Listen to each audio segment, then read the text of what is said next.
நேற்றைய தினம் நடைபெற்ற ஒரு ஊடக சந்திப்பில் மலையகத்தின் ஒரு பிரதிநிதிப்படுத்தும் மலையகத்தினுடைய நாடாளுமன்ற உறுப்பினர் ஜீவன் தொண்டமானவர்கள் சொல்லியிருந்தார்.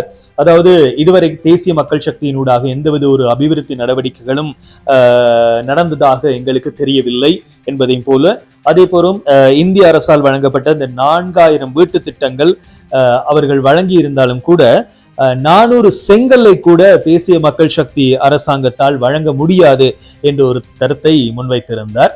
எனவே இவருடைய கருத்துக்கு தோட்ட உட்கட்டமைப்பு அமைச்சர் என்ற வகையில் நீங்கள் இதற்கு என்ன பதில் சொல்ல போகின்றீர்கள்?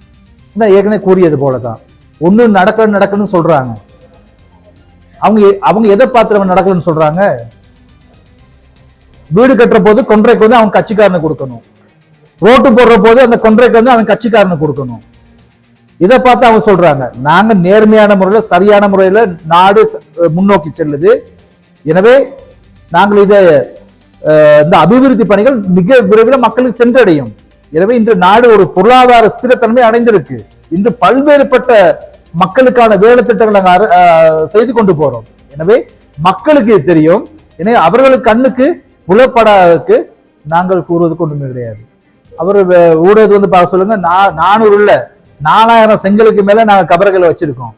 எனவே அவரு ஊடகத்துல எந்த அளவுக்கு ஊடகத்தை பாக்குறாரு எனக்கு சொல்ல தெரியாது. ஏன்னா அவரு கருத்துக்களை நாங்க அந்த அளவுக்கு பெருசா எடுக்கிறது எனக்கு டைம் இல்லை. எங்களுக்கு நிறைய வேலைகள் இருக்கு. அந்த வேலையை நோக்கி நான் முன்னோக்கி போறோம். ஃபோக்கஸ் குரல் மேக்ஸ் ட்ரெண்ட் நியூஸ்.